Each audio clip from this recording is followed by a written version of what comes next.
Hello everyone, நான் Thuvisha. Welcome to Thuvisha's daily English.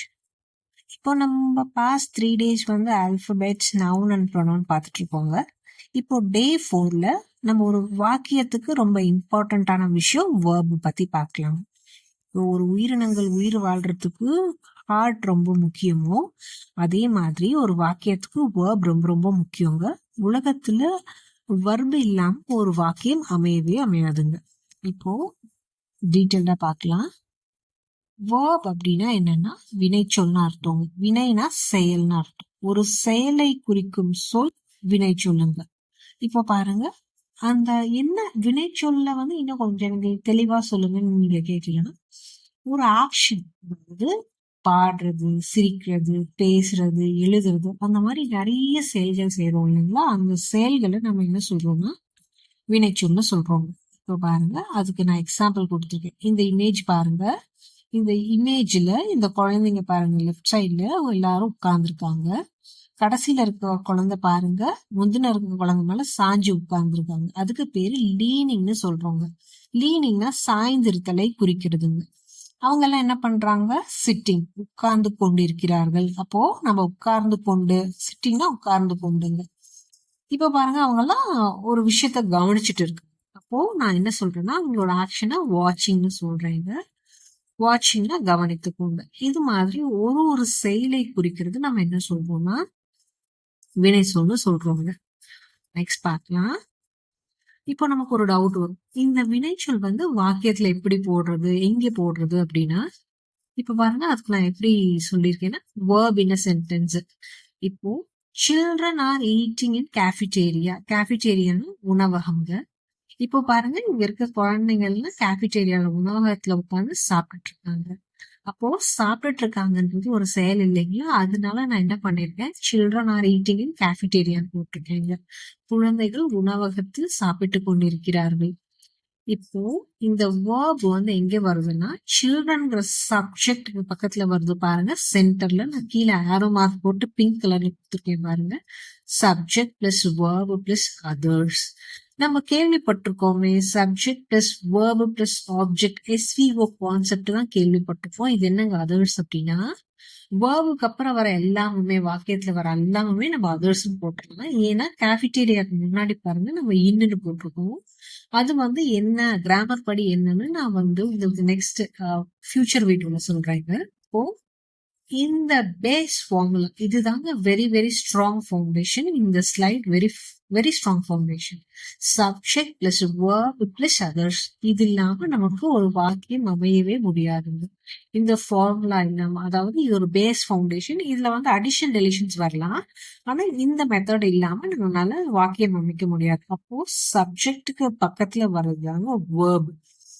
அப்போ எப்பவுமே எழுவாய்க்கு பக்கத்துல வந்துருங்க. சரி, வேர்போட டைப்ஸ் என்னன்னு நம்ம தெரிஞ்சுக்கலாம். இப்போ வேர்போட டைப்ஸ் வந்து 2 விதம் இருக்குங்க. ஃபர்ஸ்ட் ஒன் பார்க்கலாம், ஆக்சிலரி வேர்ப். ஆக்சிலரி வேர்ப் அப்படின்னா என்ன? துணை வினை சொற்கள். நம்ம கேள்விப்பட்டிருப்போம், am, is, was, are, were, do, does, did, have, has, had அப்படின்னு நிறைய பார்த்துருப்போம். அது நம்ம நெக்ஸ்ட் வீடியோல டீட்டெயில்டா நான் உங்களுக்கு தமிழ் எக்ஸ்பிளனேஷனோட நான் உங்களுக்கு ஷேர் பண்றேங்க. அதுக்கு முன்னாடி ஆம், இஸ், வாஸ், ஆர், வேர், இதுக்கெல்லாம் அர்த்தம் இருன்னு சொல்றோங்க. இத வந்து நம்ம என்ன ஃபார்ம் ஆஃப் வேர்ப்னு சொல்றோம்னா பி ஃபார்ம் ஆஃப் வேர்ப். பீனா இருன்னு அர்த்தம் இல்லையா? அப்போ அந்த அந்த வடிவம் தாங்க இது. அதனால இதுக்கு பேரு இரு. இந்த 5க்கும் பேரு இருன்னு சொல்றோம். இப்போ முக்கியமான வினைச்சொல், ஒரு வாக்கியத்துல முக்கியமான வினைச்சொல் எதை சொல்றோம்னா, மெயின் வேர்ப்னு எதை குறிப்பிடுறோம்னா, டீச்சிங், லிசனிங், அண்டர்ஸ்டாண்டிங். இந்த இமேஜ் பாருங்க, டீச்சர் வந்து டீச் பண்ணிட்டு இருக்காங்க. அப்ப குழந்தைங்க லிசன் பண்ணிட்டு இருக்காங்க, புரிஞ்சுக்கிட்டு இருக்காங்க. அப்போ அவங்க எல்லாருமே செயல் செஞ்சுட்டு இருக்காங்க. மெயினா முக்கியமா ஒரு வாக்கியத்துல செயலை செய்யறது மெயின் வேர்ப்னு சொல்றோம். அதுக்கு பக்கத்துல சப்போர்ட்டிங்கா வர்றது துணை வினை சொற்கள். அதனாலதான் இதுக்கு பேரு ஆக்சிலரி வேர்ப். ஆக்சிலரி வேர்ப் அல்லது சப்போர்ட்டிங் வேர்ப் அல்லது ஹெல்பிங் வேர்ப்னு நம்ம சொல்லலாங்க. இதுக்கு அர்த்தம் துணை வினை சொற்கள். எப்பவுமே பாருங்க, ஒரு வாக்கியத்துல ஆக்சிலரி வேர்பும் மெயின் வேர்பும் எப்பவுமே ஒட்டுக்காதாங்க வரும். எப்படின்னு நான் சொல்றேன் பாத்தீங்கன்னா, she is sitting in the chair அப்படின்னு ஒரு உதாரணம் வச்சுக்கலாம். இஸ் சிட்டிங் வச்சுக்கலாங்க. இஸ் சிட்டிங், இஸ்ங்கிறது ஆக்சிலரி வேர்பு, சிட்டிங்ன்றது மெயின் வேர்பு. இந்த ரெண்டும் ஒட்டுக்காக எப்பவுமே வரும். இது எப்படி நம்ம ஞாபகம் வச்சுக்கலாம்னா, எப்பவுமே உங்களோட பெஸ்ட் ஃப்ரெண்டை ஞாபகம் வச்சுக்கோங்க. வேர்பு ஞாபகம் வச்சுக்கிறதுக்கு உங்களோட பெஸ்ட் ஃப்ரெண்டை ஞாபகம் வச்சுக்கோங்க. நீங்க மெயின் வேர்பு, உங்க பெஸ்ட் ஃப்ரெண்ட் வந்து சப்போர்ட்டிங் வேர்பு. எப்பவுமே நீங்க ரெண்டு பேரும் ஒட்டுக்கா இருக்க மாதிரி மெயின் வேர்பு ஆக்சிலரி வேர்பு ஒட்டுக்கா தான் வரும் ஒரு வாக்கியத்துல, அதுவும் சப்ஜெக்ட் பக்கத்துல வரும். இதுதான் குயிக் அண்டர்ஸ்டாண்டிங் நம்ம சொல்ற ஹிண்ட். சரி, வேர்ப் என்ன பண்ணும் அப்படின்னா, வேர்பு 4 வேலையை செய்யும். அதுல ஃபர்ஸ்ட் வேலை பாருங்க ஆக்ஷன். இப்போ பாருங்க, இங்கெல்லாம் எழுதிட்டு இருக்காங்க பாருங்க, கிட்ஸ் எல்லாம் எழுதுறாங்க. அதுக்காக நான் எப்படி உதாரணம் கொடுத்திருக்கேன்னா, ஐ ரைட் டெய்லி, நான் தினமும் எழுதுகிறேன். ஒரு ஆக்ஷனை செய்தா வேர்ப் வந்து செயலை குறிக்குதா? அப்போ ஐ ரைட் டெய்லி, நான் எழுதுறேன், அப்போ நான் பண்ற செயலை குறிக்குது, அதனால ஆக்ஷன். நான் பண்ற ஆக்ஷனை குறிக்கிறதுனால இது ஆக்ஷனுக்கு வருது அப்படின்னு சொல்றாங்க. ரிசப்ஷன் பாருங்க, பெற்றுக்கொள்ளல். பெற்றுக்கொள்ளல் அப்படின்னா இன்னும் இது எப்படி ஞாபகம் வச்சுக்கலாம் அப்படின்னா, சப்ஜெக்ட் இந்த இடத்துல வேலை செய்யாது, அப்படி ஞாபகம் வச்சுக்கலாம். நான் ஃபியூச்சர்ல பாசிவ் வாய்ஸ்ல நான் இதை எக்ஸ்பிளைன் பண்றேன். இப்போ நம்ம வந்து சப்ஜெக்ட் வேலை செய்யாது அப்படின்னு ஞாபகம் வச்சுக்கலாங்க. இந்த பிக்சர் ரினிதாவால் கிளிக் செய்யப்பட்டது. This picture was clicked by Rinitha. இப்போ இங்க ஒரு பிக்சர் இருக்கு, இந்த கிட்ஸோட பிக்சர். இதை வந்து யார் எடுத்தாங்கன்னா ரினிதா எடுத்தாங்க அப்படின்னு நான் ஒரு உதாரணம் கொடுத்துருக்கேன் பாருங்க. அப்ப ரினிதாவால் இது செய்யப்பட்டது, அப்போ அது ஒரு பெற்றுக்கொள்ளுதல். இந்த இடத்துல இன்னும் எளிமையா சொல்லணும்னா சப்ஜெக்ட் வேலை செய்யணும். ஏதாவது செய்தா பாருங்க, ரினிதா தானே புகைப்படம் எடுத்திருக்காங்க அப்படின்னு நான் குறிப்பிடுறேங்க. அடுத்த ஃபங்க்ஷன் பாருங்க, கண்டிஷன். ஒரு சப்ஜெக்ட் என்ன நிலைமையில இருக்கு? ஐ எம் ஹாப்பி, நான் சந்தோஷமா இருக்கேன். இப்போ பாருங்க, இங்க கிட்ஸ் எல்லாம் ஹாப்பியா இருக்காங்க இல்லையா, அதனால நான் இப்படி ஒரு உதாரணம் கொடுத்திருக்கேன். ஐ எம் ஹாப்பி, நான் சந்தோஷமாக இருக்கிறேன். ஐ எம் சேட், நான் சோகமாக இருக்கிறேன். இன்னும் நான் இந்த இமேஜஸ்ல இல்லாம ஒரு சில எக்ஸாம்பிள் சொல்றேன், அதனால ஐ எம் சேட்னு சொல்றேன், நான் கவலையாக இருக்கிறேன். அப்போ ஒரு சப்ஜெக்டோட நிலைமையை குறிக்குது, என்ன நிலைமையில இருக்கு அப்படின்னு குறிக்கிறதுனால நான் கண்டிஷன் கொடுத்துருக்கேன். இப்ப பாருங்க, பொசிஷன். பொசிஷன்னா உடைமை, என்கிட்ட என்ன பொருள் இருக்கோ அதை பத்தி நம்ம சொல்றோங்க.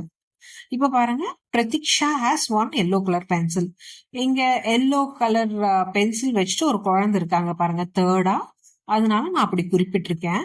அப்போ பிரதீக்ஷாவிடம் ஒரு மஞ்சள் நிற பென்சில் உள்ளது. என்கிட்ட இருக்கிற உடைமைய சொல்றதுனால நான் என்ன சொல்லியிருக்கேன்னு அதை வந்து பொசிஷன் அப்படின்னு சொல்றோம். அந்த குழந்தைகிட்ட இருக்கிற ஒரு பொருளை பத்தி சொல்றோம், அதனால நம்ம அது உடைமைன்னு சொல்றோம். இது மாதிரி verb வந்து 4 விதமான ஃபங்க்ஷன்ஸ் பண்ணுங்க, அதாவது 4 விதமான பயன்பாடுகளை தரும். அதை நம்ம இங்க எக்ஸ்பிளைன் பண்ணிருக்கோம். இது நம்ம சென்டென்ஸ் போக போக இன்னும் டீட்டெயில்டா நம்ம எக்ஸ்பிளைன் பண்ணுவாங்க. இப்போ நம்ம ஒரு வாக்கியத்துல எது எங்கே வருதுன்னு தான் படிச்சுட்டு இருக்கோம். இந்த வாக்கியம்லாம் எப்படி அமைய போகும் அப்படின்னு நம்ம சென்டென்ஸ் மேக்கிங் வரும்போது ரொம்ப டீட்டெயில்டா பார்க்கலாங்க. வேர்போட வடிவங்கள், முன்னாடி நம்ம வேர்போட பயன்பாடு பார்த்தோம். இப்ப பாருங்க, நம்ம வந்து வேர்போட ஃபார்ம்ஸ் பார்க்கலாம் வாங்க. இப்போ ஃபர்ஸ்ட் ஃபார்ம் பாருங்க, பிரசன்ட் வடிவம், அதாவது நிகழ்கால வடிவம். அதுல பாருங்க, நான் ரைட்ஸ்ன்னு எழுதியிருக்கேன். இப்போ எலிசா ரைட்ஸ் டெய்லி, எலிஷா தினமும் எழுதுகிறார் அப்படின்னா இங்க பாருங்க அவங்க எழுதுறாங்க பாருங்க, இந்த இமேஜ்ல அவங்க எழுதுறத குறிப்பிட்டிருக்கேன், அவங்க தினமும் எழுதுறாங்க, அதனால எலிஷா ரைட்ஸ் டெய்லின்னு நான் கொடுத்துருக்கேங்க. இது வந்து நிகழ்காலம், இப்ப அவங்க எழுதுறாங்க, அதனால நான் அப்படி கொடுத்துருக்கேங்க. இப்ப பாருங்க, பாஸ்ட் வடிவம். பாஸ்ட் வடிவம்னா இறந்த கால வடிவம். இப்போ இறந்த கால வடிவம் இந்த ரைட் வந்து எப்படி மாறும்னா ரோட்னு மாறுங்க, WROT, ரோட்னு மாறும். இதெல்லாம் தெரிஞ்சாதான் என்ன மாதிரி காலத்துக்கு என்ன மாதிரி வேர்பு பயன்படுத்தணும் நமக்கு தெரிய வருங்க. இப்ப பாருங்க, ஜேம்ஸ் ரோட் த மேக்ஸ் ஃபார்முலா. ஜேம்ஸ் வந்து பின்னாடி மேக்ஸ் ஃபார்முலா எழுதியிருக்காரு. ஜேம்ஸ் கணித விதியை எழுதினார் அப்படின்னு நான் ரோட்டை வந்து எழுதினார் அப்படின்னு நான் சொல்றேங்க. அப்போ இறந்த காலம், அந்த விஷயம் முடிஞ்சு போயிடுச்சுங்க. நெக்ஸ்ட் ஒன் பாருங்க, பாஸ்ட் பார்ட்டிசிபிள் வடிவம். இதெல்லாம் நான் இன்னும் டீடைல்டா சென்டென்ஸ் மேக்கிங்ல சொல்லுவேன். பட் நம்ம 4 ஃபார்ம்ஸ் ஆஃப் வேர்ப் தெரிஞ்சாதான் இந்த வாக்கியத்துக்கு எந்த விதமான வேர்ப் வரும் அப்படிங்கிறது நமக்கு தெரிய வரும். அப்ப நம்ம வந்து ஃபார்முலா மெத்தட்ல போவோம், நான் தெளிவா அப்போ சொல்றேங்க. இப்போ இந்த பாஸ்ட் பார்ட்டிசிபிள் வடிவம் பாருங்க, ரைட்டுக்கு ரிட்டன் வந்துருச்சு. Teacher has written on the board. ஆசிரியை வெள்ளை பலகையில் எழுதி இருக்கிறார். பலகையில எழுதி இருக்காங்க, எழுதி இருக்காங்க. பாஸ்டும் வரும், பிரசன்ட்டும் வரும். காலத்துக்கு ஏத்த மாதிரி மாறும். அதனால பாஸ்ட் பார்ட்டிசிபிள் நான் சொல்றேங்க. இப்போ இது நான் இன்னும் டீட்டெயிலா சொல்லும்போது தெளிவா புரியும். நெக்ஸ்ட் ஒன் பாருங்க, பிரசன்ட் பார்ட்டிசிபிள். பிரசன்ட் பார்ட்டிசிபிள்னா எப்பவுமே அது ஐஎன்ஜி வடிவமுங்க. ஒரு வேர்பு கூட ஐஎன்ஜி ஃபார்ம் ஆஃப் ஐஎன்ஜி வந்துருங்க. இப்ப பாருங்க, George is writing on the board. George பலகையில் எழுதி கொண்டிருக்கிறார். அப்போ இப்ப பண்ணிட்டு இருக்க விஷயத்த நான் சொல்றேன். இப்போ தற்சமயமா பண்ணிட்டு இருக்காங்க, அதனால நான் அது ரைட்டிங்னு சொல்றாங்க. இப்படி வேர்ப் வந்து நமக்கு 4 விதமா இருக்கு. இப்படிதான் நம்ம வந்து வேர்ப் பிரிச்சு நம்ம ஒரு காலத்துக்கு ஏத்த மாதிரி அதுல போடுவோங்க. ஃபர்ஸ்ட் ஸ்லைட்ல சொன்ன மாதிரி verb is heart and hero of English language அப்படின்னு நான் இந்த விஷயத்த முடிக்கிறேங்க. வேர்ப் இல்லாம உலகத்துல எந்த ஒரு வாக்கியம் அமையாது. எப்படி நமக்கு ஹார்ட் முக்கியமோ அதே மாதிரி ஒரு வாக்கியத்துக்கு வேர்ப் முக்கியம். அதனால நான் ரிப்பீட் பண்றேன், verb is heart and hero of English லாங்குவேஜ்ங்க. இதுல ஏதாவது உங்களுக்கு டவுட்ஸ் இருக்கு அப்படின்னா நம்ம நெக்ஸ்ட் செஷன்ல வரும்போது அந்த டவுட்ஸ் கிளாரிஃபை பண்ணிக்கலாங்க. Thank you so much for your patience and listening. Thank you.